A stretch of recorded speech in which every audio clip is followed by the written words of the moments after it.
Se há alguma coisa que personifica a magia arsenical da natureza, é uma aranha no centro da sua teia recém-tecida, aguardando a sua presa.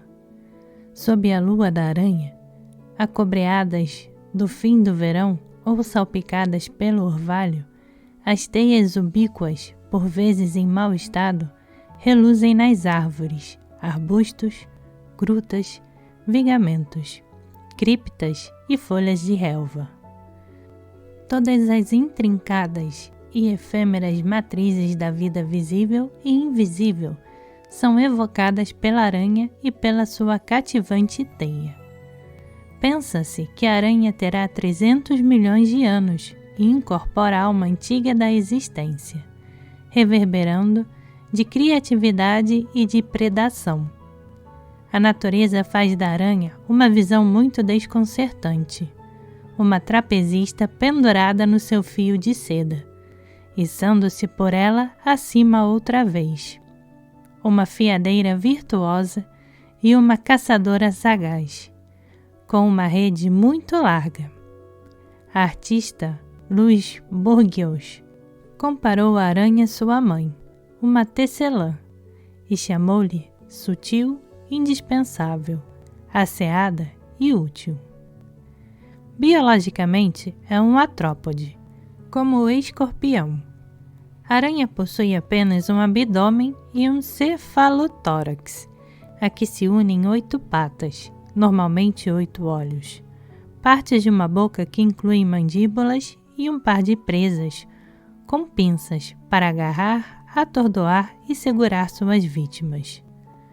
Os artistas japoneses do século XIX caricaturaram esses traços apresentando a aranha como uma versão do monstruoso Tsushikumo, as aranhas terrestres gigantescas de mitos primitivos que evocavam o consumo fatal da vida frágil e da consciência ancestral pela natureza.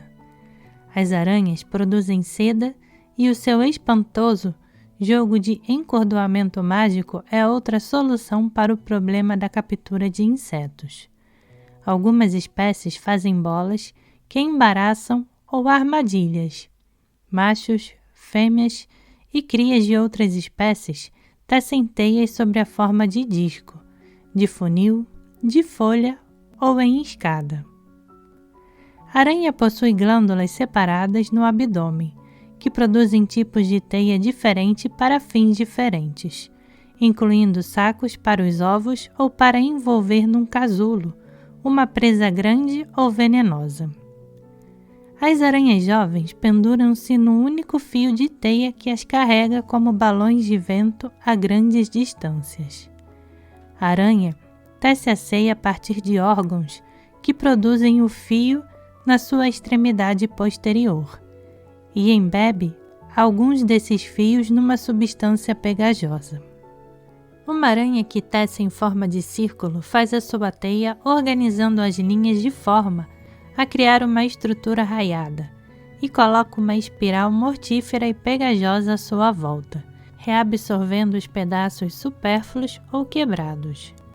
Como uma janela gradeada, cujo centro contempla a eternidade, a teia da aranha está intimamente ligada aos padrões de comportamento instintivos pelos quais se sente a ação escura e luminosa da psique, identificando miticamente a aranha com o Criador divino, herói de uma cultura que o prega partidas ou benfeitor.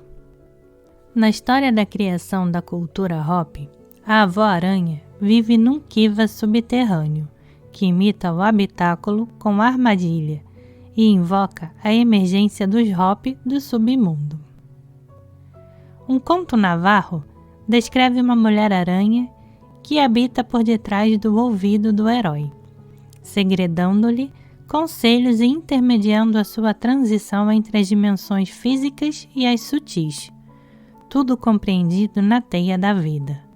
A aranha nazi, da cultura africana ocidental, é uma fanfarrona sem escrúpulos, e uma vigarista que engana até as criaturas de maiores dimensões como o leão ou o elefante. A teia circular e sempre renovada da aranha tem sido comparada ao sol radiante. No mito hindu, a Maia enverga o véu e tece um mundo de ilusão a partir de sua própria substância, absorvendo de novo para si.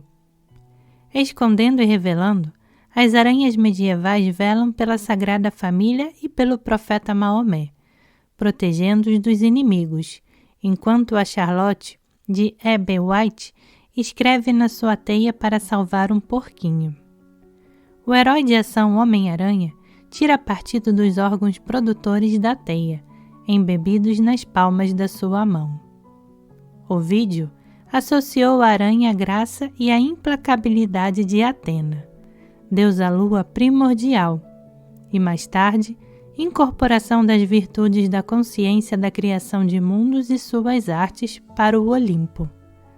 Aracne, de quem as aranhas herdaram o nome aracnídeo, era uma criada que tinha tal dom para tecer que desafiou de forma altiva a deusa Atena para uma competição em que as suas tapeçarias foram julgadas iguais. A deusa perseguiu de tal forma Aracne que esta se enforcou por piedade.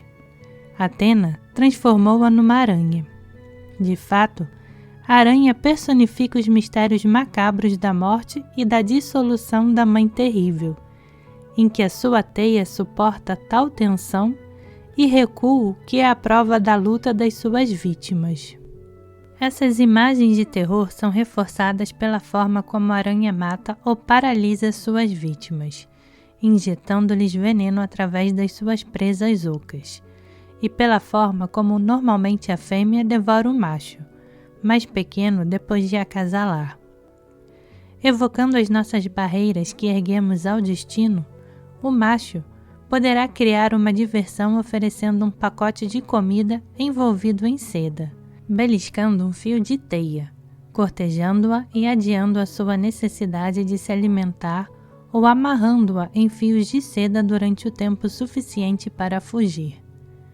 A aranha lembra grilhetas, nó de força e o laço do diabo. Falamos de teias de conspiração e de mentiras. A web do ciberespaço atormenta-nos com infinitos sites de dados, relações, ilusões ou perversões. Os nossos embaraços em circunstâncias de mal-entendidos são coisa de aranhas.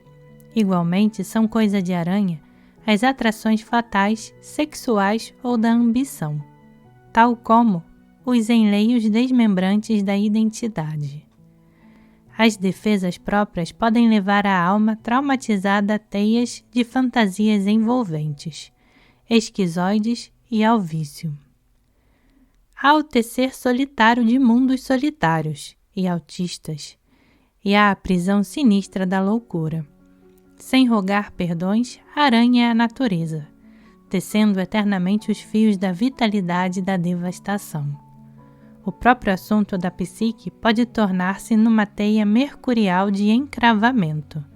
De igual modo, os fios que representam sinais em sonhos ou em visões vibram com significados que podem ser compreendidos, alimentando a alma e as suas transformações. Já dizia a nobre e predadora Charlotte, uma aranha tem de escolher um modo de vida, de uma maneira ou de outra, e eu, por acaso, faço armadilhas.